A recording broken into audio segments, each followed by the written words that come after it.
गत सोमवार सकाळ 6टा ହେଲା ବେଳକୁ ଆମେ ସବୁ ଯାବତୀୟ ନିତ୍ୟକର୍ମ ସାରିଥିଲୁ। ଝିଅ ପୂର୍ବ ଦିନରୁ କିଛି ଫୁଲ ଫୁଲ ତୋଳାତୋଳି କରିଥିଲା। ମୁଁ କହିଲି ଧଳା ଅରଖଟା ତ ଦାଣ୍ଡ ମୁହଁରେ ଅଛି, ଯିବା ବେଳେ ତୋଳିଦେବୁ। ପୁଅ ଇଆଡ଼େ ଗାଡ଼ି କାଢୁଥିଲା, ଝିଅ ଫୁଲ ତୋଳିଥିଲା। ଆମେ ବାହାରିଲୁ। କିଏ ନା ମୁଁ ଆଉ ମୋ ବଡ଼ ନାତି, ମାନେ ବଡ଼ ପୁଅର ପୁଅ ଆଉ ଝିଅର ପୁଅ। ସାନ ପୁଅ ତ ଗାଡ଼ି ଚଲାଉଥିଲା। ଆମେ ବଡ଼ି ଭୋରୁ ଉଠି ଚାଲିଲୁ। ସୂର୍ଯ୍ୟ ଜଷ୍ଟ ସାଙ୍ଗେ ସାଙ୍ଗେ ଉଇଁ ଆସିଥିଲେ। ଖୁବ୍ ଭଲ ଲାଗୁଥିଲା ଗାଧେଇ ପାଧେଇ ଏମିତି ସକାଳୁ ଗୋଟେ ଯାତ୍ରା, ବହୁତ ଭଲ ଲାଗୁଥିଲା। ଆଉ ମନଟା ବି ବହୁତ ଖୁସି ଥିଲା। ଦେଖିଲେ, ପଢ଼ିପାରୁଛନ୍ତି କ'ଣ ଲେଖା ହେଇଛି ଏଇ ସାଇନ୍, ଏଇ ଯେଉଁ ଗେଟ୍ରେ? ଧବଳେଶ୍ୱର ମନ୍ଦିରକୁ ହିଁ ଆମେ ଯାଉଥିଲୁ ଆଉ ଖୁବ୍ ଶୀଘ୍ର ପହଞ୍ଚିଗଲୁ। ଝିଅ ତ ଗୁଡ଼ାଏ ଫୁଲ ନେଇଥିଲା, ଫେର୍ ଏଇ ଫୁଲ କିଣିବାକୁ ବାହାରିଲା। ଏ ଫୁଲର ନାଁଟି ମୁଁ ଆପଣମାନଙ୍କଠୁ ଜାଣିବାକୁ ଚାହିଁବି। ନଦୀରେ ସୂର୍ଯ୍ୟ କିରଣ ପଡ଼ି ଖୁବ୍ ସୁନ୍ଦର ଦେଖାଯାଉଥିଲା। ସମସ୍ତେ ସେ ପାଚେରୀ କଡ଼ରେ ଉଣ୍ଡୁଥିଲେ। ଆମେ ବି ଯାଇ ଉଣ୍ଡିଲା ବେଳକୁ ଆଲୋ କେତେ କଇଁଛ! ମୁଁ ବିଭିନ୍ନ ଜାଗାରେ କଇଁଛ ଦେଖିଛି, ପୋଖରୀରେ, କିନ୍ତୁ ନଈରେ ଜୀବନରେ ପ୍ରଥମ ଥର ଦେଖିଲି। ମୁଁ ଟିକେ ଖାଲି ବହୁତ ଅନେଇକିରି ଭିଡ଼ିଓ କରିବାକୁ ହେଉଥିଲି। ମୋ ପୁଅ ମୋତେ ତାଗିଦା କରି ସଚେତନ କରିଦେଲା। କହିଲା, ଦେଖ ବୋଉ, ଏତେ ତଳେ ସେମାନେ, ଭିଡ଼ିଓ ତ ଭଲ ଆସୁନି, ତୁ ଯେତେ ଚେଷ୍ଟା କଲେ ବି ସେମାନଙ୍କୁ ଏକାଠି ବଡ଼ କିନା କରିପାରିବୁନି। ଫୋନ୍ଟି ଯଦି ତୋ ହାତରୁ ଖସି ପଡ଼ିବ ନା, ଜାଣିବୁ। ମୁଁ ପୁରା ଡରିଗଲି, ଆଉ ଭିଡ଼ିଓ କଲିନି। ଯେତିକି ଦେଖାଯାଉଥିଲା ଆପଣମାନଙ୍କୁ ଦେଖେଇଲି। ଆମେ ସମସ୍ତେ ସେଠି କିଛି ସମୟ ଦେଖିଲୁ କଇଁଛ। ଝିଅକୁ କହିଲି ବାପାଙ୍କୁ ଜଣେଇ ଦେ, ଆମେ ଭଲରେ ଭଲରେ ପହଞ୍ଚି ଗଲୁଣି। ତାପରେ ଆମେ ଆଗକୁ ଚାଲିଲୁ। ଦେଖିଲେ, କଅଁଳ ଖରାରେ ମାଙ୍କଡ଼ ଗୁଡ଼ା ଏମିତି କ'ଣ ଖରା ପିଉଛନ୍ତି ଖରା ଦିନଟାରେ। ପିଲାଙ୍କୁ ଦେଖେଇଲି। ପଶୁ ପଶୁ ସେଠି ଏଇ ଯେଉଁ ମନସ୍କାମନା ପୂରଣ ପାଇଁ ସବୁଠି ଯେଉଁ ବନ୍ଧା ହୁଏ, ସେମିତି ଗଛ, ସେଠି ସମସ୍ତେ ଟିକେ ଫଟୋ ଉଠେଇଦେଲୁ। ଏଇଟା ତ ମୋ ଝିଅ। ମୋ ଝିଅର କାମରେ ମୁଁ ଆଜି ଯାଇଥିଲି ଧବଳେଶ୍ୱର। ଏଇ ଯେଉଁ ସବୁ ଯାଚିବା ମୁଁ ଏବେ ଆଉ ସେସବୁ କରୁନି। ଦେଖିଲେ, ସେଠୁ ଟ୍ୟାପ୍ରୁ ଗୋଟେ ମାଙ୍କଡ଼ ପାଣି ପିଉଛି, ତା କୋଳରେ ପୁଣି କେଡ଼େ କୁନି ଛୁଆଟିଏ। ତାକୁ କେତେ ଶୋଷ ହେଇଗଲା, ସେ ଜାଣିଛି। ସେ ଟ୍ୟାପ୍ ଖୋଲିକି ପିଇଲା, କିନ୍ତୁ ବନ୍ଦ କଲାନି। ଯଦି ବନ୍ଦ କରିଥାନ୍ତା ମୁଁ ଦେଖେଇଥାନ୍ତି। ଆମେ ଯାଇ ମନ୍ଦିରରେ ପହଞ୍ଚିଲା ବେଳକୁ ଯେଉଁ ନନା ଆମ ପୂଜାର ଭାର ନେଇଥିଲେ, ସେ କହିଲେ ପୂଜା ହେବା ପାଇଁ ଆଉ 15-20 ମିନିଟ୍ ବାକି ଡେରି ଲାଗିବ। ଆମେ ଭାବିଲୁ ଝୁଲାପୋଲ ତ ଏବେ ବନ୍ଦ ହେଇଯାଇଛି, ସେଇଟା ଟିକେ ଦେଖି ଆସିବା, କାହିଁକିନା ଆଗକୁ ତ ପ୍ରବଳ ଖରା ନା। ଏଇନା ଦେଖିଦେଲେ ଗଲା। ପିଲାମାନେ ସେ ଝୁଲା କଲରେ ବୁଲିକି ଅନେଇଲେ, ଭାବିଲେ ଏଠି ବି କଇଁଛ ଦେଖାଯିବ। ସେଠି କିନ୍ତୁ କଇଁଛ ନଥିଲା। ଏତେବେଳକୁ ଭାଇନା ଫୋନ୍ କଲେ, ଜଲ୍ଦି ପଳେଇ ଆସନ୍ତୁ, ପୂଜା ପୁରା ରେଡି। ମୁଁ କହିଲି ସବୁ ପଛ, ପୂଜା ଆଗ, ଚାଲ। ଗଲାବେଳକୁ ସତକୁ ସତ ସବୁ ସଜା ହେଇଥିଲା। ଆଉ ଭାଇନା ଆମକୁ ଅପେକ୍ଷା କରିଥିଲେ। ଆମେ ସାଙ୍ଗେ ସାଙ୍ଗେ ଯାଇ ସେ ଜିନିଷପତ୍ର ଧରିଲୁ। ଝିଅ ଫୁଲ ଡାଲା ଧରିଲା, ଆଉ ଯିଏ ଯାହା ପାରିଲୁ ଧରିଲୁ। ଯାଇକି ମନ୍ଦିରରେ ପହଞ୍ଚିଲା ବେଳକୁ ବହୁତ ଭିଡ଼। ସେଇ ମନ୍ଦିରରେ ପହଞ୍ଚିକି ହିଁ ମୁଁ ଜାଣିଲି ଆଜି ଥିଲା ଶିବ ବିବାହ। ପୂର୍ବ ସୋମବାରରୁ ଆମର ଏଇ ପୂଜାଟି ଠିକ୍ ହେଇଥିଲା, କିନ୍ତୁ ଗୋଟେ ଅସୁବିଧାରୁ ହେଇପାରିଲାନି। ଏ ପୂଜାଟି ତ ମୋ ଝିଅ ଯାଚିଥିଲା, ସେ ବହୁତ ମନ ଦୁଃଖ କଲା। ଏଠି ଯେତେବେଳେ ମୁଁ ଜାଣିଲି ଆଜି ହେଉଛି ଶିବ ବିବାହ, ମୁଁ କହିଲି ଦେଖିଲୁ, ତୁ ତ 108 ପଦ୍ମ ଯାଚିଥିଲୁ। ଶିବ କହିଲେ, ମୋତେ ଖାଲି ଦିନରେ କାହିଁକି ଦେବୁ? ତୋର ଏ 108 ପଦ୍ମକୁ ମୁଁ ମୋର ବାହାଘରର ଉପହାର ଭାବେ ଗ୍ରହଣ କରିବି। କୌଣସି କଥାରେ କେତେବେଳେ ମନ ଦୁଃଖ କରିବେନି। କେତେ ଭଲ ଦିନଟିରେ ମୋ ଝିଅର ପୂଜାଟି ହେଉଛି। କିନ୍ତୁ ମୁଁ ଜମା ବି ଜାଣିନଥିଲି କି ଭାବିନଥିଲି। ଭାଇନା କହିଲେ ଆଗ ପୂଜା ହେବ ବାସୁଆ ବଳଦ ପାଖରେ, ତାପରେ ଯାଇ ଯୋଉଠି। ଝିଅ ଏତେବେଳକୁ ଦୀପ ଲଗେଇ ସାରିଥିଲା। ସେ ଭାଇନାଙ୍କ ସାଙ୍ଗେ ଯାଇ ତା ପୂଜାରେ ଲାଗିଲା। ମୁଁ ତ ଦେଖଣାହାରି ସାଙ୍ଗରେ ଯାଇଛି। ମୁଁ ଖାଲି ଏଣେ ତେଣେ ବୁଣ୍ଡି ଭିଡ଼ିଓ କରୁଥିଲି। ମନ୍ଦିର ଭିତରେ ଧୀରେ ଧୀରେ ପ୍ରବଳ ଭିଡ଼ ହେବାକୁ ଲାଗିଲା। ଆଜି ବିଶେଷ ଦିନଟେ ନା, ସେ ଭିତରେ ଯେଉଁ ପଦ୍ମ ଚଢ଼େଇଲା, ତାର ଭିଡ଼ିଓ କରିବା ପାଇଁ ଅନୁମତି ନଥିଲା। କିନ୍ତୁ ଏଠି ଯେଉଁ ଫୁଲ ବେଲପତ୍ର ଚଢ଼େଇଲା, ଏଇଟା ମନ୍ଦିର ବାହାରେ ଗୋଟେ ଚାନ୍ଦିନୀ ଉପରେ ଏଇ ଶିବଲିଙ୍ଗ ଅଛନ୍ତି, ବା ଏଇ ଶିବଙ୍କର ସର୍ପ ଉପରେ ସେ ଫୁଲ ଚଢ଼େଇଲା। ମୋତେ ଭାରି ଭଲ ଲାଗୁଥିଲା। ପୂଜା ଉଜା ଦେଖିଲେ ମୋତେ ଭାରି ଖୁସି ଲାଗେ। ଗୋଟେ ବୟସରେ ମୁଁ ବି ବହୁତ ପୂଜା ଉଜା ଯାଚୁଥିଲି, ବହୁତ ଓଷା ବ୍ରତ କରୁଥିଲି, କିନ୍ତୁ ଏବେ ମୁଁ ଆଉ କିଛି କରୁନି। ମୁଁ ଭାବୁଛି ଏଇ ଯେଉଁ ପୂଜା ଯାଚିବାଟା ଗୋଟେ ପିଲାଳିଆମି। ଯେମିତି କାମଟା ଚଞ୍ଚଳ ହେଇଯିବ ବୋଲି ଆମେ ଅଫିସରମାନଙ୍କୁ ଲାଞ୍ଚ ଯାଚୁଛେ, ସେମିତି ଠାକୁରେ ତ ସର୍ବଜ୍ଞ। ସେ ଜାଣିଛନ୍ତି ଆମ ପାଇଁ କ'ଣ ଭଲ ମନ୍ଦ, ସିଏ ତାର ନିର୍ଣ୍ଣୟ କରିବେ। ଆମେ କେବଳ ତାଙ୍କୁ ଶ୍ରଦ୍ଧାରେ ପୂଜା କରିବା ଦରକାର, ମନେ ପକେଇବା ଦରକାର। ନିର୍ଦ୍ଦିଷ୍ଟ ଭାବରେ ଏଇ କାମ ହେଇଗଲେ ମୁଁ ଏଇଆ କରିବି, ଏଇ କାମ ହେଇଗଲେ ମୁଁ ଏଇ ପୂଜା କରିବି, ଏଗୁଡ଼ା କରିବାଟା ଗୋଟେ ପିଲାଳିଆମି ନୁହେଁ କି? ମୁଁ ଏବେ ଆଉ କିଛି ପୂଜା ଯାଚୁନି। ହେଲେ ଏଇଟା ତ ମୋ ଝିଅର ଯାଚଙ୍ଗା। ଏବେ ତାର ଏଇ ଭାବନା ମନକୁ ଆସିବ କି ନାହିଁ କେଜାଣି। ମୁଁ କିନ୍ତୁ ତାକୁ ବି ଏକଥା ବୁଝେଇଛି। ମୁଁ ଅନ୍ତରରେ ଶ୍ରଦ୍ଧା ଭକ୍ତି ରଖି ପ୍ରତିଦିନ ଠାକୁରଙ୍କୁ ପୂଜା କର। ତମ ପାଇଁ ଯାହା ମଙ୍ଗଳ ବିଧାନ ହବ ସେ ସେଇଟା ହିଁ କରିବେ। ତଥାପି ଏଇ ପୂଜାଟି ପ୍ରାୟ 8-10 ବର୍ଷ ତଳୁ ତାର ଥିଲା, କିନ୍ତୁ ବିଭିନ୍ନ କାରଣରୁ ଯୋଗ ପଡୁନଥିଲା। ଆଜି ଏତେ ସୁନ୍ଦର ଭାବରେ ଭାଇନା ସବୁ ଦାୟିତ୍ୱ ନେଇ ତାର ପୂଜାଟିକି ପୂରଣ କଲେ। ମୁଁ କହିଲି ଯାହା ହଉ, ତା ପୂଜାଟା କେମିତି ହେଇଯାଉ, କାହିଁକି ନା ସେ ସବୁବେଳେ ବ୍ୟସ୍ତ ହଉଛି। ଏବେ ତ ସେ ଘରକୁ ଆସିଥିଲେ। ସାନ ପୁଅ ତ ବଡମ୍ବାରେ ରହୁଛି।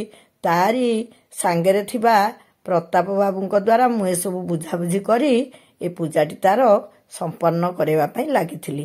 ଆଉ ପୂଜାଟା ଏତେ ଭଲରେ ହେଲା, ମତେ ବହୁତ ଖୁସି ଲାଗୁଥିଲା। ପୂଜା ଶେଷରେ ସେ ଆଳତି ଆଣି ସମସ୍ତଙ୍କୁ ଦଉଥିଲା। ଦେଖୁନାହାନ୍ତି, ମୋର ସିନା ଝିଅ ସୁନା ବୋହୂଟିଏ ହେଇ କେମିତି ଓଢ଼ଣୀ ଦେଇଛି। ଆଲୋ, ଇଏ ପରା ମୋ ସବସ୍କ୍ରାଇବର। ଝିଅ ସିଆଡେ କୁଆଡେ ଗଲାଣି। ମୁଁ ତାଙ୍କୁ ଦେଖି ଭାରି ଖୁସି ହେଲି। ତାପରେ ଭାଇନା କହିଲେ ମାଙ୍କ ପାଖରେ ପୂଜା ହବ ଆଉ ପାର୍ଶ୍ୱ ଦେବଦେବୀଙ୍କୁ ପ୍ରଣାମ କରାହବ। ତା ସାଙ୍ଗରେ ଗଲା ବେଳକୁ ଦେଖିଲି କେଡ଼େ କୁନି ଗଣେଶ, ଭାରି ଭଲ ଲାଗିଲା। ଲେଖା ହେଇଛି ସିଦ୍ଧି ବିନାୟକ। ପିଲାଙ୍କୁ କହିଲି ସେଇଠି ପ୍ରଣାମ କର। ଏଇଟା ପରା ମୋ ଝିଅ। ସିଏ ତାର ବୁଲି ବୁଲି ତା ପୂଜା କରୁଥିଲା, ମୁଁ ତା ପଛେ ପଛେ ବୁଲୁଥିଲି।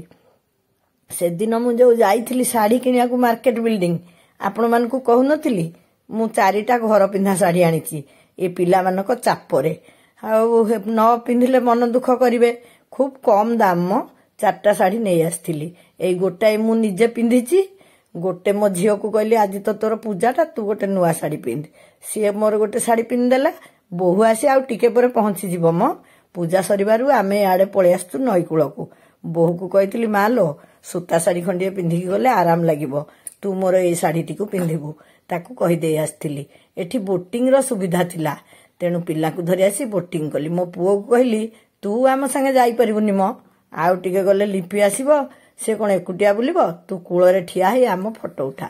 ସିଏ ଆଉ କେତେ ବାଟ ବା ଆମର ଭିଡ଼ିଓ କରିପାରିବ? ଏଇଟା ଦେଖୁନାହାନ୍ତି, ସିଏ ତାର କୂଳରେ ଠିଆ ହେଇ ଆମ ଭିଡ଼ିଓ କରୁଥିଲା।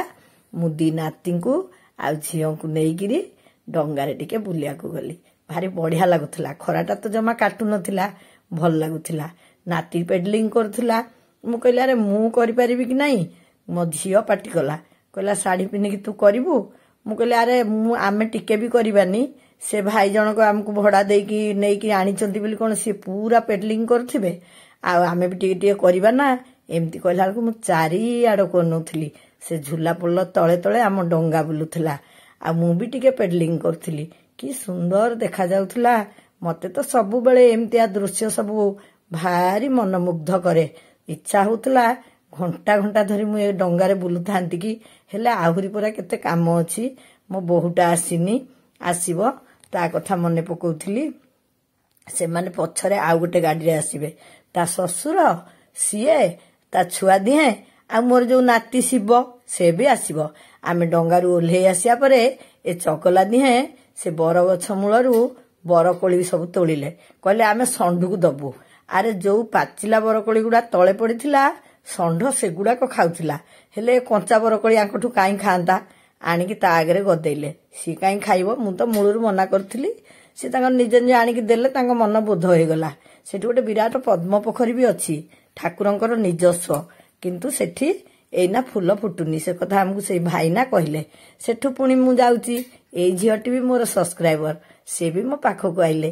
ଏବେ ଯୁଆଡ଼ୁ ଗଲେ ଏଇଭଳି ମୋର ସବସ୍କ୍ରାଇବର ମାନଙ୍କୁ ଦେଖି ମୋ ମନ ବି ଭାରି ଖୁସି ହେଉଛି। ଯାହା ହଉ, ସେମାନେ ତ କହୁଛନ୍ତି ମୋ ଭିଡ଼ିଓ ତାଙ୍କୁ ଭଲ ଲାଗୁଛି। ମଣିଷ ଜୀବନରେ ଆଉ ବଡ଼ କଥା କ'ଣ? ସିଆଡ଼ୁ ଫୋନ୍ ଆସିଲା, ବୋହୂ ଘରିକା ପହଞ୍ଚି ଗଲେଣି। ଉଦୁଉଦିଆ 2 ପହର। ଛୁଆ ଦିଟାଙ୍କୁ ଧରି ସେ କେମିତି ପହଞ୍ଚିବ? ମୁଁ ରାସ୍ତାକୁ ଗଲି, ହେଇପରା ଇଏ ଆସିଲେଣି। ଶିବ ତ ଆଗରେ ପଳେଇଲା, ସେ ତାର ଝିଅଟିକୁ କାଖେଇକି ଆସୁଛି। ହେଇଟି ପହଞ୍ଚିଗଲେ। ସେମାନେ ବି ତ ପୁଣି ପୂଜା କରିବେ। ପ୍ରକୃତରେ ଆମ ଗୋତ୍ରରେ ମୂଳରୁ ପୂଜା ହେଇନି। ଯାହା ପୂଜା ହେଇଥିଲା ସବୁ ମୋ ଝିଅର ପୂଜା ଥିଲା। ମୁଁ ତାଙ୍କୁ ଅପେକ୍ଷା କରିଥିଲି, ଆଉ ତା ସାଙ୍ଗେ ବି ଥିଲି। ଏଠୁ ବୋହୂକୁ କହିଲି ଚାଲେ ତୁ ଦୀପ ଫିପ ଲଗା, ଆଉ ଟିକେ ପୂଜା କରିଦବା। ଏତେ ତ ଖରା ହେଲାଣି, ତଥାପି ଆସିଛୁ ଯେତେବେଳେ ନଈକୂଳକୁ ଟିକେ ଯିବା। ଆଉ ଖାଇବା ପିଇବାର ବି ବ୍ୟବସ୍ଥା ଆମର ଏଇଠି ହେଇଥିଲା। ଖାଇକି ଘରକୁ ଫେରିବା। ସବୁ ଠିକ୍ ଠାକ୍ ଚାଲିଲା। एमाने भी जाई खूब सुंदर भावरे पूजा कले। पुणी थरे सेठी भाईना पुष्पांजलि आदि दियाइले। ये भी तो देई नथिला, एठी आम शिव भी जाइथिला। मु कहले अरे सुविधा जतेले अछि, से भी पिलाटिए, तार भी तो मन अछि, से भी जाऊ, से भी आसीथिला। समस्ते पुणी सेठी आउ दफाए पूजा कले। आज तो बहुत लोक थिले। पूजा सारी देकी एठी परा एटा होची मंदिरर गर्भगृह। एमाने से दुआरे बसथिले, एपटे धळा षंड सेपटे कला षंड। बहु डाकिला बहु तमे भी आसुन एकाठी फोटो नबा। बोले ठीक अछि। मु जाई ठिया हेई पड़ली। आमे सब फोटो नेलु। सेतेबेलकु देखुनांती ता मुह झाळुआ झाळुआ देखागलानी। मो मुह भी सेतेबेलकु प्राय 11:30 हेई गलानी। प्रबल गरम। आमको भाईना ए रूम टी रहिबा पई बंदोबस्त करथिले। आउ एमाने सब भी आस्थिले। से मते देखि कहले आमे आपनक संगे फोटो उठेबू, आमे आपनक वीडियो देखछु। मु कहली आ मु जाउची आपनक ग्रुप रे बसी पड़िबी। से कुनी पुओ नंडा हबा को आसीथिला, ताकू धरिली आ से मानक संगे रे फोटो उठेली। एतळकु तो हमर पूजा उजा सब सरिला। माने एमाने आसला पर भी पूजा जहा हबार थिला सरला। सेठु पुणी आंकु कहली मुले तमे जाओ दफाए बुली आसीबो। सेठु ये बाप पुओ आउ बोहू आउ शिव ये सब गले डंगारे टिके बुली आसीबाकू। तांको पई किंतु डंगा बुलीबाटा एते बेसी उपभोग्य हेलानी, काहेकि ना खराटा प्रबल हेइथिला। एबे मु कहिबी जे एई धबळेश्वर कथा बुझुचंती मंदिर प्रशासन, ए गाधेइबा जगार बहुत पिला लंडा होउचंती, गाधौचंती। देखुनांती मो बहु खरारे केमती देखा जाउची। सुवर्ण जेमती नियारे पड़िले देखा जाए, मो बहु खरा खाइकी सेमती देखा जाउची, जाउ जाउ करची। हौ पछे आसीची जेतळे जाउ टिके बुली आसु। से भी कहला हौ पछे बहु खरा जीवु। पचारली जीवु कि रे मा, जा बुली आसु। मु तो याडे बाबाईटा को भी सांगेरे नै नथिली। मु कहली तू बहु आसिले जीवु।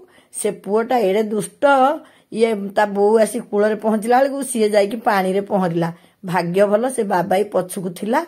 पछुकु तो अगंड पानी ना, हेले ए जगाटा घाट। सेठु मु कहली जानी तो ओदा हलानी, दर गाधुआ हेले बेसी खराब, ठंडा गरम हबो, ताकू गाधेई दियो। सियाडे भाईना फोन कलेनी बारंबार, रोसई प्रस्तुत हेई गलानी। अकारणे भी काहेकि डेरी करिवु। सेठु एमाने सब ओदा मदा हेई जाई पहुंचले। पोछापोछि हेकी समस्ते बसिकरी खाइलु। भाईना खूब सुंदर प्रसाद व्यवस्था करथिले। अति आत्मसंतोष रे खाइकी घर पई भोग धरिकरी आइलु। काइना समस्ते जाई पारलुनी। मझियाणी बहु जाइथिला ता बापघर गाँ को। बड़ पुअर छुट्टी नथिला, बहु भी गलानी, से नाती की नै जाइथिली। आज मो पई गोटे खुशीर दिन थिला आम जीवन सारा परिवार पई। आज सकाळे नोटिफिकेशन आसीथिला आमर जो सिल्वर बटन पाई। सेठी मु फॉर्म फिलअप कली। आ फेरिला बेल कथा न कहिले भल।